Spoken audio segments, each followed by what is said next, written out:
What's going on, guys? Vulcan here, and I gotta say, I am addicted to Elden Ring.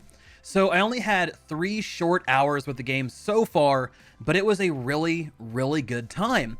Now, so it's kind of funny, right? Because I didn't think that an open world Dark Souls would actually work very well. I figured it would minimize the one thing that Dark Souls identifies with, and that is difficult encounters. But they managed to find a nice balance between difficulty and approachability, which was honestly a big surprise for me. So kudos to them. Okay, so like I said, I just had 3 hours with the game. I was trying to get each class and play on each one for about 15 to 20 minutes. So we're going to cover some of those first impressions, and I want to go over what we can expect to see from the game. So let's go ahead and dive into some of the core mechanics, starting with classes. So the classes in Elden Ring are, I think they're really good. Basically, they're starting archetypes, and you can kind of pick the one that you most relate to, right? They all have something they excel at, something they're poor at, and they kind of fit into the traditional lineup of classes. So first up, you have Bloody Wolf. Now, this is a two-hander with high points and strength. I equate this one to more of like a Claymore Knight. You're going to be able to dish out some big damage, but they might be a little bit slower than the other ones. But the nice thing is, if you do hit those attacks, then you can make quick work of enemies. Plus, they do have some pretty good health, that way you can soak attacks as well. Next up is the Enchanted Knight. Now, this one's my favorite. It's a magic and melee class that creates these kind of phantom weapons to deal damage. You can also shoot out some arcane missiles called Glintstone attack, and then you can empower your spear to dish out additional damage as well. They have decent speed. They're also a little bit squishy, so you need to be ready to dodge attacks, but overall, this one to me felt really balanced, and it felt like it had really good range. Then we have the Warrior. So I'm not really sure why they call this one a Warrior, to be honest. It reminds me much more of like a rogue. You have dual daggers called Storm Blades, and it's all about really quick strikes, and these can keep enemies staggered, and you need to dodge attacks because, again, this is a fairly squishy class. Then we have the Prophet. Now, the Prophet is the caster of the bunch. They come with a pretty neat kind of Beast Claw skill and the only starting healing spell of all the classes. So if you're someone who really likes to self-heal, do all of those things, the Prophet might be one that you want to check out first. And lastly, we have the Champion. So the Champion is fairly complementary to the Bloody Wolf. You have roughly the same strength and health, but they are stronger in Faith and Arcane, making them a little bit more adept at casting certain spells. They start out with this huge kind of like dragon head that shoots out a bunch of fire.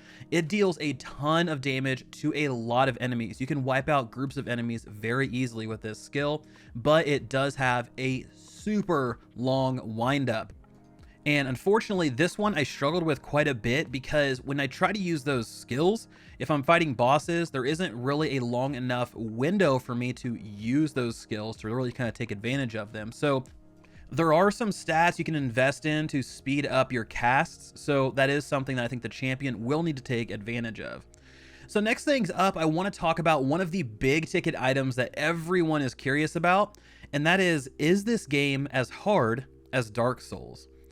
Well, I will say two things. So the game, yes, is still very much like Dark Souls. It is a difficult game, but I would say it is less difficult than what I've experienced in the past with Dark Souls 2 and 3.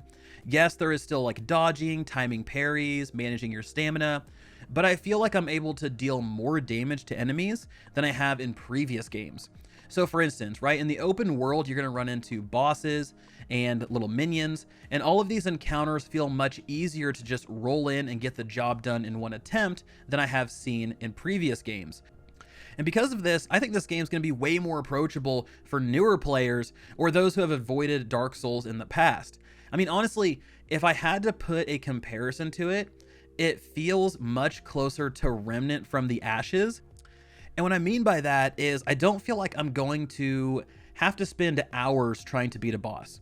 Instead, I feel like after a few attempts, I can kind of get their rhythm down and then have a real shot at beating them. That was something that I really loved about Remnant, is yes, that the difficulty was there, right? Boss encounters really felt like boss encounters. But at the same time, once you went through it a few times, you kind of understood what the bosses were going to do, and then you could plan for it. And I think that this game is a little bit closer to that than traditional Souls or Sekiro. Now, another question that was asked by quite a few people was, how does progression work in Elden Ring? So basically, there's this level up system in the game where you can spend runes, which are basically souls from previous games. And then you can take those runes to level up key stats for your character, things like vigor, intelligence, faith, arcane. This is all extremely familiar. And if you've played any Souls games, right, you shouldn't be in for any surprises. But if you have not, here is a quick rundown. So as you kill things in the world, you're going to earn runes. Like if you kill a bird or if you kill a boss, all of them are going to drop runes.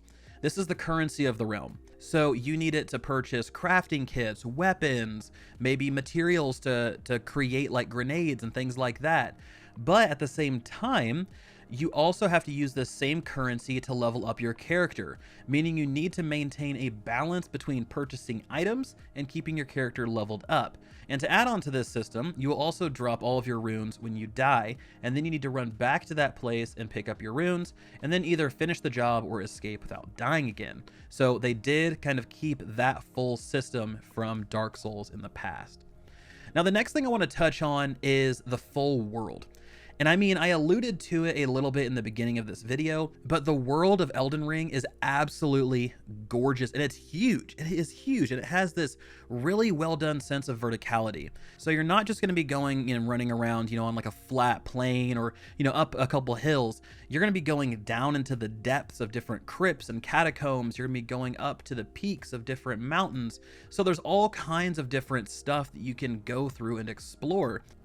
In the demo, I saw lots of fallen structures, forests, foliage, a swamp, and you're going to be exploring lots of dungeons in order to find new gear, new spells, or crafting materials to make some items to help you on your journey. And then scattered all over the world are a form of bonfires in this game called grace spots.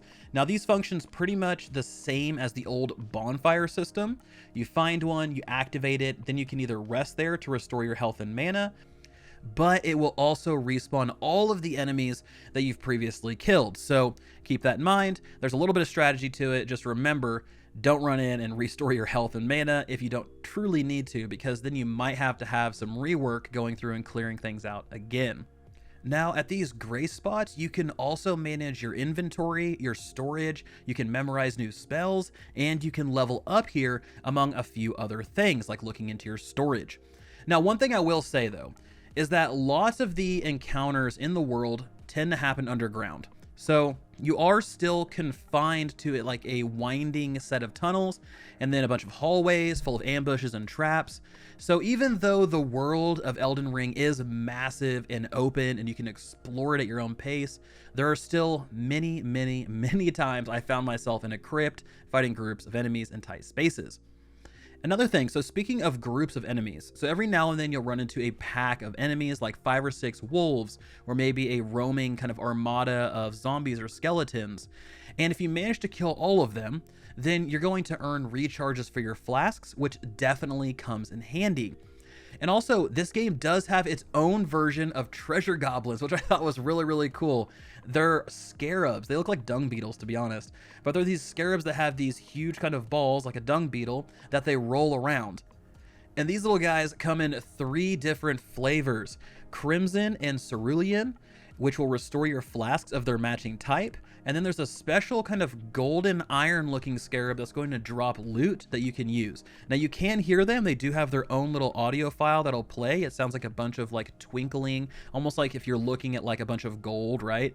So if you hear that, look around for these little scarabs and go take care of them to recharge your flasks or get a really cool piece of loot. Now also, one other thing. So since this world is so massive, there are huge opportunities to explore and find some really cool stuff.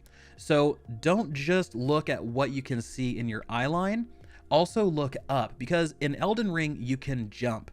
And because you can jump, you can climb.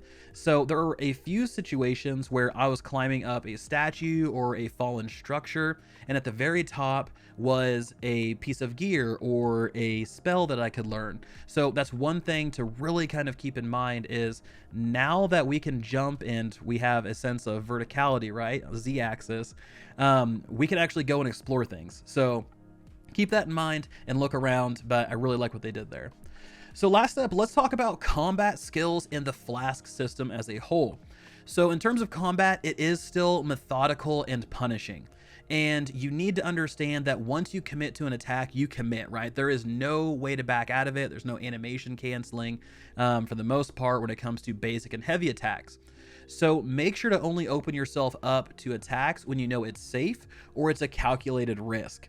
And like I said, my favorite class so far has been the Enchanted Knight.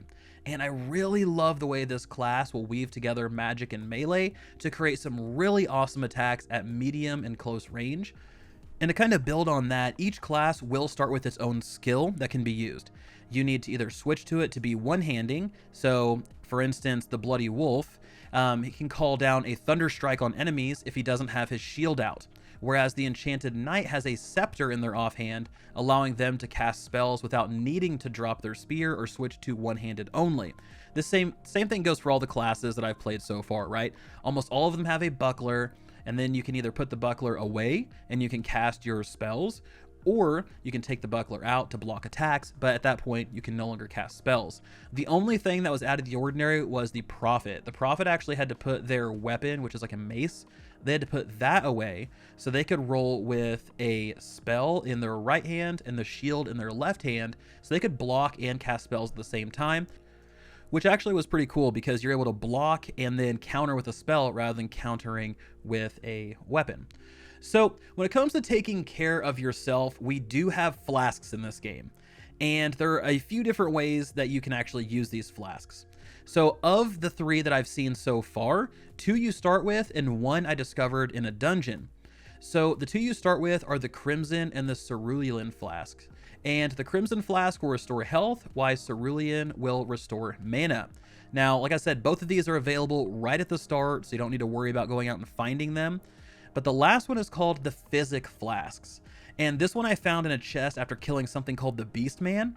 And this one lets you combine ingredients to give you random effects. It was super fun to experiment with and see what other like charges I could find to throw into my flask and see what happened when I drank it. So cool stuff there. I really like that last one because I've had situations where it's hurt me and I've blown up. I've had situations where I've been able to have a big damage boost. So there's a whole bunch of cool stuff that you can throw in there and lets you experiment a little bit.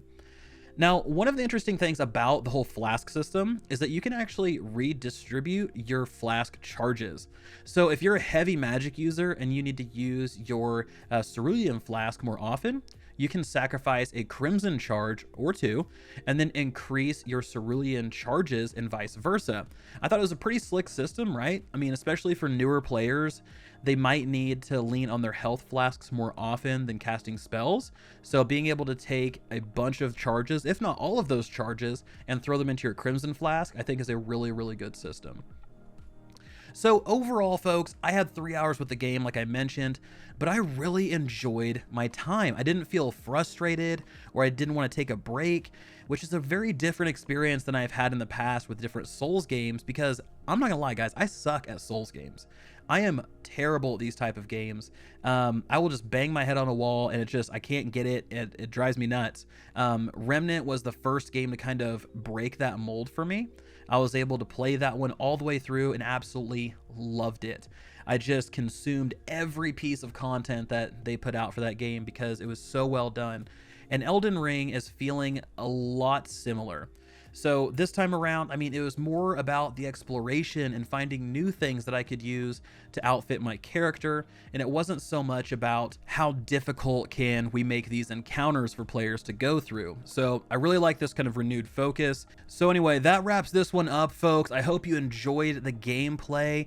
I have a couple more videos planned, but let me know in the comment section below what you think so far of Elden Ring.